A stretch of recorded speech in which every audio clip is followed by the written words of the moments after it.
नमस्कार बच्चों, मेरा नाम है राहुल और आप देख रहे हैं फिजिक्स क्लास कारपत्रक 52 23/12/2021 की वर्कशीट है आपकी गणित कक्षा 10। मेरा नाम, तुम्हारा नाम और कक्षा अध्यापक का नाम। यूट्यूबर्स क्लास सर का तो नाम कहीं नामो जिक्र नहीं है।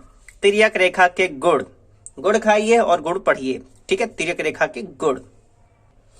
अगर आपका एक समकोण त्रिभुज है, समकोण त्रिभुज ले लेते हैं इस प्रकार से भैया। आपका यहाँ ए बी सी ले ले तो क्या होता था इस प्रकार से। अगर समकोण त्रिभुज यहाँ पे बनता है तो ये ए बी का स्क्वायर बी सी का स्क्वायर है तो ए सी का स्क्वायर, ए सी का स्क्वायर, इस प्रकार से ये बन जाएगा आपका। यही चीज इसमें समझनी है। तो इसके आप उदाहरण तो कर ही लोगे, ठीक है। उदाहरण नंबर, इसका उदाहरण 1 दे रखा है, उ द दे रखा है, ये भी मतलब शॉर्ट फॉर्म में लिख रहे हैं। उ दा दो लिख रखा है। तो चलिए इसका क्वेश्चन लगाना होगा आप लोगों को, तो क्वेश्चन पे डायरेक्ट आ जाते हैं। वृत्त के किसी बिंदु पर स्पर्श रेखा स्पर्श बिंदु से जाने वाली रेखा पर होती है। कोई आपका वृत्त है यहाँ पर, ठीक है। अब क्या कह रहा है, किसी वृत्त की किसी बिंदु पर स्पर्श रेखा, किसी बिंदु पर स्पर्श रेखा यहाँ से जा रही है।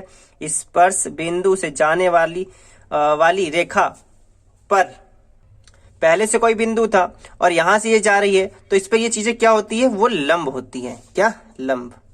तो यहाँ पे आपका लंब आ जाएगा। 2 है, 2 सकेंद्र वृत्तों की त्रिज्या 5 सेंटीमीटर तथा 3 सेंटीमीटर है।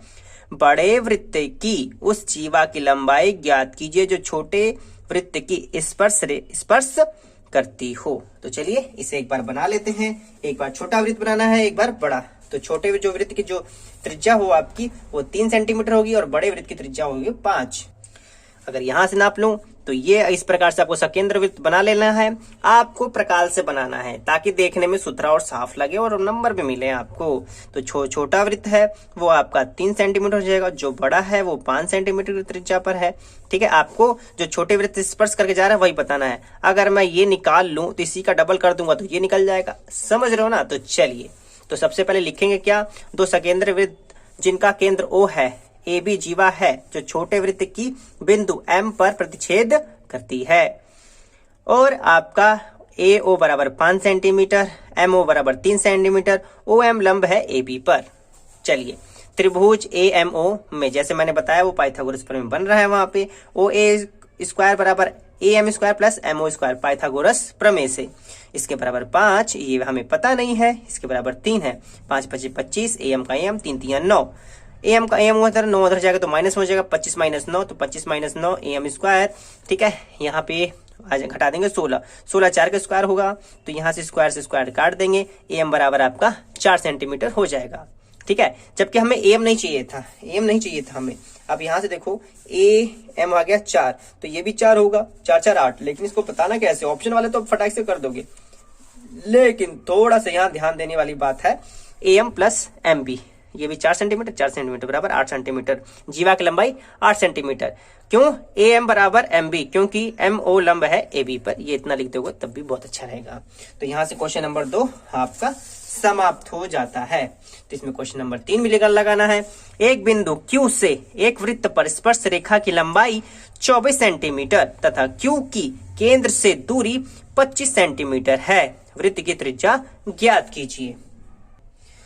तो उसने बोला है स्पर्श रेखा की लंबाई 24 सेंटीमीटर। एक वृत्त बना लेंगे, मैं पहले कह रहा हूं आपको प्रकाल से बनाना है। एक स्पर्श रेखा जो कि 24 सेंटीमीटर है और ये स्पर्श रेखा 24 सेंटीमीटर और यहां से केंद्र से दूरी है जो 25 सेंटीमीटर की है और यहाँ पे समकोण बनाता है जैसा कि हम प्रमेय में जानते ही हैं। और यहाँ से जब देखेंगे तो आपका पाइथागोरस प्रमेय के हिसाब से पहले वैल्यू लिख लेते हैं। ओ क्यू बराबर 25 सेंटीमीटर, पी क्यू बराबर 24 सेंटीमीटर, ओ पी हमें नहीं पता। ओपी, त्रिभुज OPQ में OQ का स्क्वायर बराबर OP का स्क्वायर प्लस PQ का स्क्वायर, क्योंकि पाइथागोरस प्रमेय से 25 OP स्क्वायर 24 का स्क्वायर, 25 625 और 576, 576 उधर जाएगा तो माइनस में हो जाएगा, 625 - 576, OP का OP घटाएंगे तो 49 आ जाएगा, OP का स्क्वायर और ये 49 और 7 का स्क्वायर, तो स्क्वायर से स्क्वायर काट सकते हैं। OP बराबर 7 सेंटीमीटर। तो वृत्त की त्रिज्या 7 सेंटीमीटर की होगी। क्वेश्चन नंबर 3 यहाँ पे आपका समाप्त हो जाता है, ठीक है। तो ये काफी छोटा सा क्वेश्चन था, यहाँ पे आपका समाप्त हो गया है। और वर्कशीट नंबर कौन सी थी, ये 52। अगर अभी तक आपने, ठीक है, द्वितीय अवधि का सिलेबस नहीं देखा है हिंदी माध्यम में, तो मैंने अपने YouTube चैनल पे अपलोड कर दिया है। लिंक डिस्क्रिप्शन में हो, नहीं तो इधर उधर तो आप में खोजोगे तो मिल ही जाएगी। अध्याय 4 में क्या है, अध्याय 5 में क्या है, अध्याय 9 में क्या है। ठीक है, class 10 math syllabus in Hindi medium search करो। मेरा देखो किसी को रखो, लेकिन बताने का मतलब आप हिंदी में भी देख सकते हैं, क्योंकि मैं हिंदी मीडियम की बातों को समझ सकता हूँ। प्यारे बच्चों, कितने हम होते हैं, क्योंकि सभी हर जगह तो इंग्लिश ही मिली रही है। मैं सीबीएसई क्लास की इस वीडियो को देखने के लिए धन्यवाद। तब तक ले जय हिंद, जय भारत।